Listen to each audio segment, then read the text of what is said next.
모든 아이들과 모든 아이들의 선생님을 위한 서울 교육활동 보호 교육을 시작하겠습니다. 기사나 주변에서 이런 이야기를 들을 때 어떤 마음이 드시나요? 내 이야기가 되진 않을까 걱정도 되고 교육활동에 소극적으로 변하지 않을까 하는 우려의 마음도 드시지요? 교사가 이렇게 위축된다면 유아의 학습권도 보장되기 어렵겠지요. 이것이 바로 교육활동이 보호되어야 하는 이유입니다. 교사가 교육활동에 전념할 수 있을 때 모든 유아의 학습권도 보장되기 때문이지요. 이제 교육활동 보호에 관한 이야기를 시작하려고 합니다. 목차는 다음과 같습니다. 먼저 교육활동 보호를 위한 법에 대하여 알아보겠습니다. 교육활동 보호의 주체를 살펴보겠습니다. 우선 유아입니다. 유아는 인격 형성 및 인간의 존엄과 가치의 실현 권리로 다른 사람으로부터 방해받지 않는 학습의 자유를 갖고 있으며 교사는 유아의 인권을 보호하고 법령에서 정하는 바에 따라 유치원의 유아를 교육해야 합니다. 보호자는 교직원과 다른 유아의 인권을 보호하고 교원과 유치원의 전문적인 판단을 존중하고 교육활동을 지원해야 합니다. 따라서 유아, 교사, 보호자 모두가 교육활동 보호의 주체입니다. 교육활동 보호를 위해 23년도 개정된 교권오법에 대해 살펴보겠습니다. 교육기본법에서는 학교의 정당한 교육활동에 대한 보호자 협조, 존중의 의무를 부여하였고 유아교육법에서는 교원의 유아생활지도권을 명시하고 교원의 정당한 생활지도는 아동학대로 보지 않도록 규정하였습니다. 또한 교원의 유아생활지도를 존중 지원해야 할 보호자의 의무도 규정하였습니다. 교원지휘법에서는 아동학대 범죄로 신고되어도 정당한 사유 없는 직위해제를 금지하고 조사 수사 과정에서 교육감의 의견 제출 의무를 부여하여 피해 교원 보호 및 조치를 강화하였습니다. 아동학대 처벌법에서도 교원의 정당한 교육활동과 학생생활 지도는 아동학대로 보지 않음을 명시하였습니다. 교육활동 보호를 위한 법령의 주요 내용은 다음과 같습니다. 유아를 지도하고 교육하는 것은 교원의 권한이자 법적 책무이며 보호자는 모든 학생의 학습을 보장해야 하는 의무가 있습니다. 원장은 업무를 총괄하고 민원 처리를 책임져야 하며 교원의 전화번호, 주민등록번호 등 개인정보가 보호될 수 있는 필요한 조치를 하여야 합니다. 또한 교육감은 교원 대상 아동학대 신고에 대해 정당한 교육활동에 대한 교육감 의견서를 제출해야 합니다. 다음은 교육활동 침해란 무엇인지 알아보겠습니다. 교육활동 침해 행위란 학생 또는 그 보호자 등이 교육활동 중인 교원에 대하여 다음의 유형 중 하나에 해당하는 행위를 하는 경우를 말합니다. 교육활동 중이란 무엇일까요? 등하원 지도에서 상담까지 유치원에서 이루어지는 모든 활동이 교육활동에 포함됩니다. 예를 들어 퇴근 시간 이후 보호자가 편식하는 자녀에 대해 상담을 했다면 퇴근 시간 이후여도 교육활동 중에 해당합니다. 교육활동 침해행위 유형에 대해 좀 더 자세히 알아보겠습니다. 공무집행방해, 업무방해와 형사처분 또는 징계처분을 받게 할 목적으로 허위 사실을 신고하는 무고, 신체에 대한 폭행이나 상해, 명예훼손과 모욕, 교원에게 공포심을 일으킬 수 있는 정도의 협박이나 교원의 재물을 해치는 손괴, 성폭력 범죄 행위, 불법 정보를 유통하는 행위는 교육활동 침해 행위입니다. 또한 그 밖의 다른 법률에서 형사처벌 대상으로 규정한 범죄 행위도 교육활동 침해 행위가 될 수 있습니다. 이 밖에도 목적이 정당하지 아니한 민원을 반복 제기하거나 교원의 법적 의무가 아닌 일을 지속 강요하는 행위, 정당한 생활 지도에 불응하여 의도적으로 교육활동을 방해하는 것은 교육활동 침해 행위입니다. 또한 정당한 교육활동에 대해 반복적으로 부당 간섭하거나 성적 언동 등으로 성적 굴욕감, 혐오감을 느끼게 하는 행위, 교육활동 중인 교원의 영상, 화상, 음성 등을 촬영, 녹화, 녹음, 합성하여 무단 배포하는 행위도 교육활동 침해 행위입니다. 사례를 들어 좀 더 자세히 살펴보겠습니다. 보호자가 자녀의 유치원 생활에 대해 물을 몇 번 마셨는지, 화장실에 간 횟수와 친구 관계 등을 수시로 전화하여 묻고 매시간 사진으로 찍어 보내달라고 요구했다면 반복적 부당 간섭에 해당할 수 있습니다. 이러한 요구를 하시는 보호자와는 어떻게 대응하면 좋을까요? 먼저 자녀에 대한 보호자의 관심과 걱정에 대해 충분히 공감하고 경청해 주세요. 그리고 유치원 교사의 교육과정 운영과 관련하여 이해를 돕고 별도의 상담일을 정해 소통할 수 있는 방법을 제안해 보세요. 교사가 대응하기 어려운 민원의 경우 관리자와 공유하고 동반하여 상담하는 방법도 있습니다. 무엇보다도 학기 초에 보호자와 신뢰관계를 구축하는 것이 필요합니다. 다음의 경우에는 개별 상담이 필요할 수 있습니다. 유아가 자신 또는 다른 사람의 안전이나 건강에 위협이 되는 행동을 반복적으로 하는 경우, 성적 또는 신체적 접촉이나 갈등이 있어 교육을 실시한 경우, 유아에게 개별적인 생활 지도를 실시했고 가정에서도 함께 해야 하는 경우, 지속되는 유아 간 갈등을 관찰하고 중재 및 지도한 경우입니다. 다음은 담임을 바꾸어 달라고 민원을 제기한 예입니다. 보호자는 자녀의 교육에 관하여 의견을 제시할 수 있으나 교원의 전문성과 교권을 존중하는 방식으로 정당한 절차를 통해서 이루어져야 합니다. 따라서 교원의 정당한 교육활동에 대하여 부당하게 간섭하는 행위가 반복된다면 교육활동 침해에 해당될 소지가 있습니다. 이러한 요구가 있을 때는 침착하고 이성적으로 대응합니다. 전화로 부당한 요구가 지속될 때 녹음 기능 전화기를 사용하고 보호자의 대화 내용, 요청사항, 교사의 대응 등을 문서화하여 기록으로 남깁니다. 교육활동에 어려움이 있다면 주저하지 말고 관리자에게 요청하고 교육활동 보호 긴급지원팀 샘 119에 지원 요청합니다. 유아의 문제행동에 대한 상담은 객관적인 관찰 기록을 바탕으로 이루어져야 하며 유아의 성장과 변화에 초점을 두는 것이 바람직합니다. 보호자가 교사의 동의 없이 자녀의 몸에 녹음기를 소지하도록 하여 교사의 음성을 녹음하거나 그 녹음 내용을 SNS 등에 유포하는 것은 일반적으로 허용되는 행위가 아니며 통신비밀보호법에 위반되는 행위로 교육활동 침해 행위에 해당할 수 있습니다. 보호자에게 수업 중 녹음기 사용 제한 등에 대해 학기 초에 안내합니다. 이러한 일이 발생할 경우 구체적 입증을 위한 증거자료를 확보하고 교육활동 침해 대응을 위해 교육지원청 법률 상담을 받을 수 있습니다. 다음의 사례는 교사의 어깨를 밀친 행위입니다. 수업 중인 교사에 대한 폭행은 심각한 형태의 교육활동 침해이며 보호자가 어깨를 밀치려고 손을 뻗었으나 교사가 피하여 맞지 않은 경우에도 폭행은 성립될 수 있습니다. 이러한 경우 놀라고 당황하겠지만 최대한 침착하게 멈춰달라고 언어적으로 대응합니다. 피해 교원은 즉시 사전 현장에서 벗어나 주변의 도움을 요청합니다. 필요시 특별휴가, 조퇴, 병가 신청을 하고 부상치료 및 심리상담 지원을 요청합니다. 또한 가능한 경우 증거자료 및 목격자 증언을 확보하고 사안 신고서를 작성하여 교육지원청에 제출합니다. 다음은 관리자의 대응에 대해 알아보겠습니다. 유치원장은 업무 담당자를 사전에 지정합니다.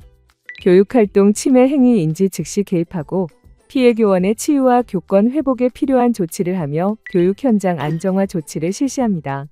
무엇보다 가장 중요한 것은 침해 대상 교원에 대한 정서적 지지임을 잊지 말고 공감하고 위로해주세요. 다음은 여러 사례를 통해 교육활동 침해 해당 여부에 대해 생각해 보고자 합니다. 다른 보호자들이 보는 앞에서 교사에게 교사 자격도 없다라고 소리를 지른 보호자의 행위는 어떠할까요? 교사의 자질을 문제 삼는 보호자의 발언이 다소 무례하고 저속한 방법으로 표현된 것을 넘어 공개적으로 교사에 대한 사회적 평가를 깎아내리는 표현을 한 것으로 볼 수 있다면 교육활동 침해에 해당될 수 있습니다. 보호자가 전화상담 중 교사에게 욕설을 한 경우 모욕죄 처벌 가능 여부입니다. 전화상담 중 욕설은 1:1 대화 중이므로 모욕죄의 공연성 요건에 해당되지 않아 형법상 모욕죄로는 처벌이 불가능합니다. 다만 전화라는 정보통신망을 이용해 공포심이나 불안감을 유발하는 말을 반복하여 불안감을 느끼게 하는 경우 정보통신망 이용 촉진 및 정보보호 등에 관한 법률 위반에 해당할 수 있습니다. 다음은 보호자가 교사의 요청 없이 교실에 들어와 매일 교사의 교육활동을 참관하거나 참여하는 것이 가능한지 여부입니다. 교실은 교육 목적 달성을 위하여 교사의 책임하에 관리되고 있는 공간입니다. 교사와 유치원의 허락 없이 교실 출입을 반복하는 것은 정당한 교육활동 참여 범위를 넘어서는 것으로 교육활동 침해에 해당할 수 있습니다. 여러 명의 보호자가 차 마시는 카페에서 교사에 대한 험담을 하는 것을 알게 된 경우입니다. 교육활동 침해 행위는 교육활동 중인 교원에 대한 행위여야 합니다. 교사가 카페에서 교육활동을 하고 있었다고 볼 만한 사정이 없다면 교육활동 침해 행위로는 볼 수 없습니다. 유아가 교사의 수업에 집중하지 않고 장난을 치는 경우 또한 교육활동 침해 행위로 보기 어렵습니다. 다만 단순히 수업을 듣지 않는 것을 넘어 교육활동을 의도적으로 방해하거나 지시를 고의적으로 무시하여 정상적인 교육활동을 지속할 수 없는 행위가 있다면 교육활동 침해 행위에 해당할 수 있습니다. 교육활동 침해 예방을 위해 도움되는 내용은 다음과 같습니다. 첫째, 보호자 상담 및 생활기록부를 작성할 때는 유아에 대한 관찰 기록을 근거로 유아의 개별성을 고려하여 성장과 변화에 초점을 두어야 합니다. 둘째, 보호자 대상 교육활동보호 연수를 실시합니다. 셋째, 민원 응대 매뉴얼을 숙지하여 대응합니다.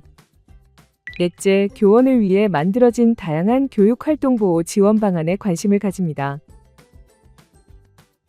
다음은 사례로 보는 교원 대상 아동학대 신고에 대해 알아보겠습니다.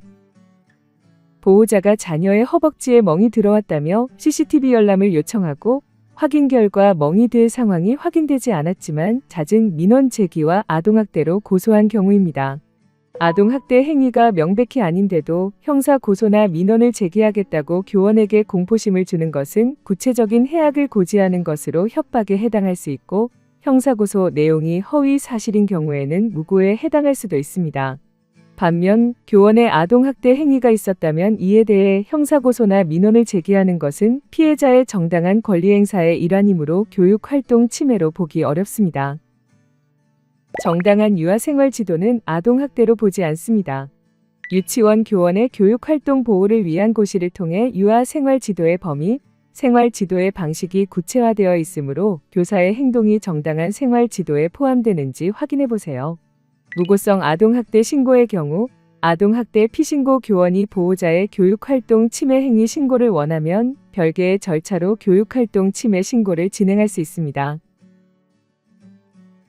아동학대 신고 사안에 대해서는 교육지원청에서 정당한 생활지도 여부에 대해 확인하고 교육청은 정당한 교육활동 판단 여부를 담은 교육감 의견서를 수사기관과 지자체에 제출하고 있습니다.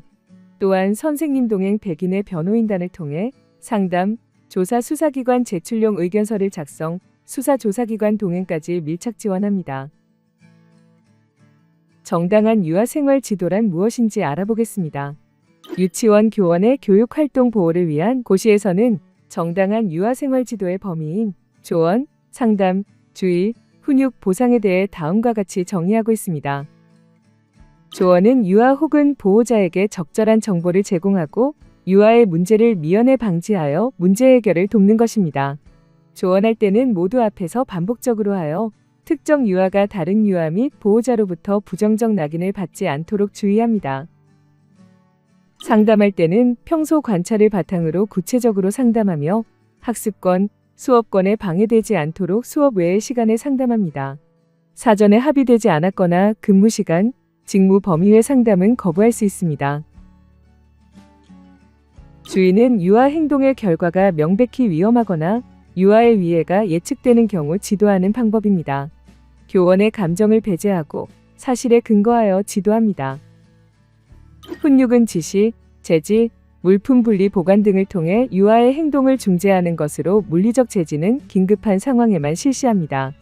물리적 제지 이후 원장에게 보고해야 하며 원장은 보호자에게 그 사실을 신속히 알려야 합니다. 유아가 교구장 위에 올라서는 위험 행동을 반복하여 주의를 주는 등 정당한 생활 지도를 했음에도 교구장에 올라갔다가 떨어져서 다친 경우 교사는 유아 생활 지도에 대한 책무를 다한 것으로 볼 수 있습니다. 안전사고에 대한 경중은 개인이 판단하지 않도록 주의하며 안전사고가 발생하면 즉시 보호자에게 알리고 보호자 동의하에 적절한 조치를 해야 합니다. 아동학대 사안의 처리 절차는 다음과 같습니다.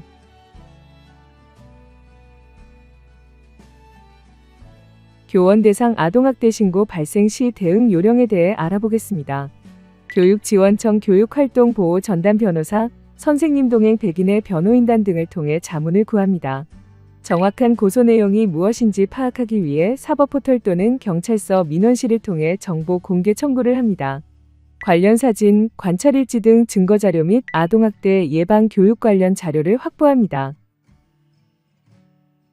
교원 대상 아동학대 신고 처리 과정 중 유의해야 할 사항은 보호자 요구 사항은 가급적 서면으로 답변하고 민원 강도가 높다고 민원 요구를 수용할 경우 더 큰 민원과 무고한 피해자가 발생할 수 있으니 주의합니다. 무엇보다 교사의 마음을 공감하고 이겨낼 수 있도록 격려하는 것이 필요합니다. 특히 정당한 사유 없이 아동학대 범죄가 신고되었다는 것만으로 면직을 종용해선 안 됩니다. 다음은 교육활동보호를 위한 서울특별시 교육청의 다양한 지원제도에 대해 알아보겠습니다. 교육지원청에서 운영하는 지역교권보호위원회에서 교원의 교육활동 침해 행위에 대한 사항을 심의하고 있습니다. 침해 학생에 대한 조치 내용은 다음과 같습니다. 침해 보호자 등에 대한 조치로는 서면 사과 및 재발 방지 서약과 교육감이 정하는 기관에서의 특별교육 이수 또는 심리치료가 있으며 미이행 시 300만 원 이하의 과태료가 부과됩니다. 피해 교원에 대한 보호 조치로는 5일 이내 특별휴가, 공무상 병가, 심리상담 및 조언, 치료 및 치료를 위한 요양, 그 밖의 치유와 교권 회복에 필요한 조치가 있습니다. 지역교권보호위원회에서는 분쟁 조정도 하고 있습니다. 분쟁 조정은 교육활동 침해 행위 등 분쟁이 법적 분쟁으로 비화하는 것을 방지하고 가급적 교육지원청 안에서 자율적으로 해결할 수 있도록 도움을 주는 제도입니다. 교육활동보호 긴급지원팀 샘 119는 교원의 정당한 교육활동 보호를 위하여 교육활동 보호 업무를 담당하는 장학사, 변호사, 주무관이 외부 전문가 인력풀인 교육활동 보호 지원단과 함께 교육활동 보호가 필요한 사안에 대해 지원하는 시스템입니다. 샘 119 흐름도는 다음과 같습니다. 교육활동 보호 지원단에는 조정샘, 법률샘, 상담샘, 든든샘, 안심샘 5가지 분야로 지원하고 있으며 유선전화 02-1395 또는 카카오톡 채널을 통해 신청할 수 있습니다. 구체적으로 살펴보면 샘 119는 이럴 때 신청할 수 있습니다. 교권 침해가 우려되는 상황으로 사전 대응이 필요할 때, 교권 침해 해당 여부 및 교권보호위원회 절차에 대한 전문적 조언이 필요한 경우, 교권보호위원회 신청과 관련하여 심리적 부담이나 어려움이 있을 때, 보호자가 교원에 대해 아동학대 신고를 예고하며 민원을 제기했을 때나 아동학대 신고를 접수한 경우, 그 밖에 교육공동체 간 의견 충돌이나 요구 갈등으로 조정이 필요한 경우, 교육활동 침해성 특이민원에 대한 도움이 필요할 때, 학급 내 어려움을 보이는 학생에 대한 지도 및 교육 방법이 고민될 때, 직무 스트레스, 우울, 불안 등으로 심리상담 심리치료가 필요할 때, 교육활동 침해가 우려되는 교실에 도움 인력이 필요할 때 샘 119로 지원 요청할 수 있습니다. 서울시 교육청 교육활동 보호 카카오톡 채널을 추가하면 편하게 이용할 수 있습니다. 카카오톡 채널을 통해 샘 119 지원을 신청하는 순서입니다. 교육활동 보호를 위한 법률 지원입니다. 교육활동 보호 법률 지원단, 선생님 동행 백인의 변호인단, 교원 안심공제 법률 서비스, 1교 1변호사 제도를 통해 전문적인 법률 서비스를 지원받으실 수 있습니다. 선생님 동행 백인의 변호인단 제도는 정당한 교육활동 중 신고, 고소, 고발을 당한 경우 초기부터 변호인단의 지원을 받을 수 있는 제도입니다. 변호사 상담 및 의견서 작성, 지자체 및 검경조사, 수사에도 동행합니다. 교원 안심공제 법률 서비스는 침해 관련 민사, 형사 소송에 대응하는 경우, 침해자에게 교원이 민사소송을 제기하는 경우, 교육활동 침해 관련해 학교장 대상 행정소송이 제기된 경우 변호사 선임비를 지원받을 수 있는 제도입니다. 아래와 같이 법률 상담 창구가 다양하며 중복 상담도 가능하여 충분한 법률 지원을 받을 수 있습니다. 다음은 선생님 마음 회복을 위한 동행입니다. 소진교원부터 위기교원까지 다양한 프로그램이 준비되어 있습니다. 자세한 내용은 다음과 같습니다.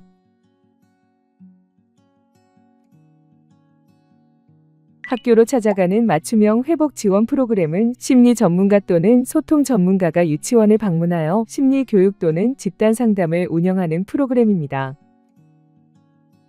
미술, 원예, 심리극, 영화, 무용, 음악 등 매체를 활용하여 교직 스트레스와 심리적 소진을 겪고 있는 교원, 교육활동 치매 피해 교원 등의 심리 치유와 자기돌봄을 위한 집단 상담을 운영하고 있습니다. 교원의 심리 치유와 성장을 위해 개인 내적, 외적 대화 방식을 살피고 교육과 연습을 통한 의사소통 역량을 강화하는 교원 의사소통 교육도 운영하고 있습니다. 매월 10일 마음 상태를 체크해보며 소진을 예방하고 교원 맞춤형 심리검사를 통해 적절한 도움을 요청하고 받을 수 있습니다. 다음은 교원 안심공제 제도에 대해 말씀드리겠습니다. 교원 안심공제는 서울특별시 교육청이 전액 예산을 출자하여 학교안전공제회에 위탁하여 실시하는 교육활동보호 제도입니다.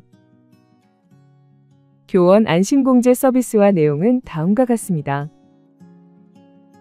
지금까지 안내드린 여러 지원을 활용하여 선생님이 힘드실 때는 꼭 도움받으시길 바랍니다. 교육활동 치매 행위 예방 교육은 교직원, 유아, 보호자를 대상으로 연 1회 이상 실시해야 합니다. 다음은 교육활동 치매 관련 도움 자료입니다.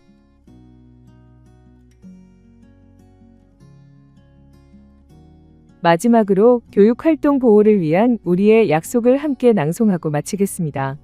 동료 교직원은 유치원 교육활동을 위하여 서로 협력하고 지원하는 핵심 주체로서 일상 업무 중에 교직원 유아뿐만 아니라 교직원 간 상호 존중의 언어 생활을 항상 실천합니다. 교육활동 침해 사안이 발생하였을 때는 즉시 유치원 업무 담당자 등에게 알리거나 교육지원청 새 119에 문의하고 상황이 악화되지 않도록 필요한 조치를 진행합니다. 유아나 보호자 등으로 인한 교육활동 침해 사안이 발생할 경우 현장에서는 즉시 피해 교원을 분리 보호 조치하며 피해 교원이 안정을 취할 수 있도록 지원합니다. 성과 관련된 올바른 인식을 바탕으로 다른 사람에게 성적인 언동을 하지 않도록 주의합니다. 평소 협력적 수평적 관계 형성을 통하여 교육활동 침해 상황이 발생하면 상호 존중하는 문화 속에서 문제 해결이 될 수 있도록 노력합니다. 선생님이 안심하고 교육활동에 전념할 수 있도록 서울특별시 교육청이 늘 함께하고 있습니다.